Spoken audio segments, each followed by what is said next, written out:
ہمیں تو اس بادشاہ کے دربار میں ہاتھ پھیلانے کی توفیق مل رہی ہے, بس ہمارے لیے اتنا کافی ہے, تعلق بحال ہے ہمارا اس سے.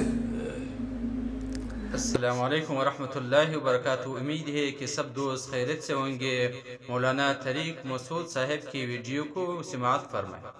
جب دعا ہی نہیں ہوتا تو پھر اس میں قبولیت کہاں سے آ گئی؟ وہ تو ہم پڑھ رہے ہوتے ہیں الفاظ, رٹا لگا کے ایک چیز کو, یعنی ایک پڑھنے کے انداز میں ہوتی ہے وہ اس میں جذبات ہی نہیں ہوتے.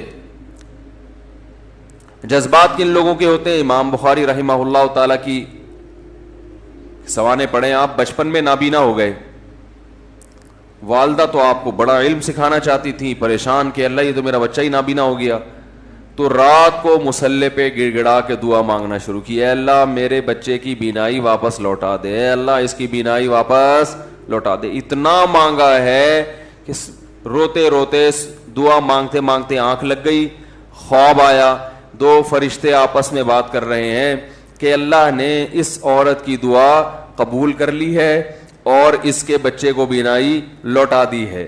جب آنکھ کھلی ہے تو دیکھا کہ بچے کی بینائی واپس لوٹ چکی تھی, بینائی واپس لوٹ چکی تھی.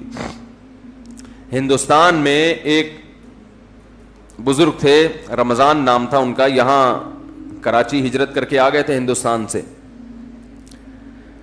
تو جو کوئی اس طرح کے بڑے لوگ ملتے تھے نا, جو بھی نیک ہوں پرہیزگار ہوں, تو میں ان سے تھوڑا سا انٹرویو لیتا تھا کہ آپ نے کوئی ایسی کوئی واقعہ دیکھا ہو, کوئی کرامت دیکھی. انہوں نے اپنا بڑا دلچسپ واقعہ سنایا.